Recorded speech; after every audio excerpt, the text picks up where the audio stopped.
The idea of a quantum jump is explained in this diagram. We have the ground state and the excited state of an atom. If light comes in contact with the electron probability cloud that surrounds the atom, what happens is the atom goes from the ground state to the excited state, and it does this instantaneously, and that's what we call the quantum jump. It is an instantaneous jump from one place to another, or from one state to another, and then what could happen at a later time is the emission of a new photon, and the atom comes back down to the ground state. The important thing about this is that it is totally random. It is part of what is known as a photon-electron coupling or dipole moment. There has never been an objective understanding of what the quantum jump represents that fits in with the reality of everyday life.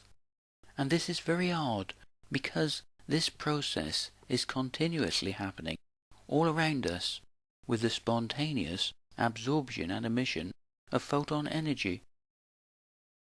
These videos explain an emergent process with the future unfolding photon by photon, with each quantum jump representing a new moment in time and space, with the universe explained as a continuum based on a process of continuous energy exchange or continuous creation. Just like the notes in a beautiful piece of music, over a period of time will form sound waves of the music itself.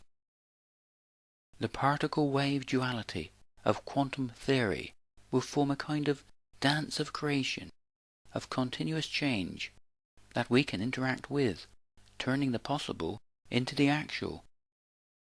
We are particles only in the moment of now, in the center of our own reference frame, and waves of continuous change over a period of time. Because we are made of atoms, the individual can choose when and where to come in contact and interact with the reality of particle-wave duality. This gives us free will to create our own future in the form of art, poetry, or even electronics, relative to the flow of the electromagnetic spectrum and the atoms of the periodic table. In this theory, the flow of electroactivity in the brain is the most advanced part of this universal process, and therefore we can see and feel this process as a flow of time, with a future that is always random, and a past we can never change. It is because we are all in the center of our own reference frame that we have the concept of mind, with each one of us having our own personal view of the universe.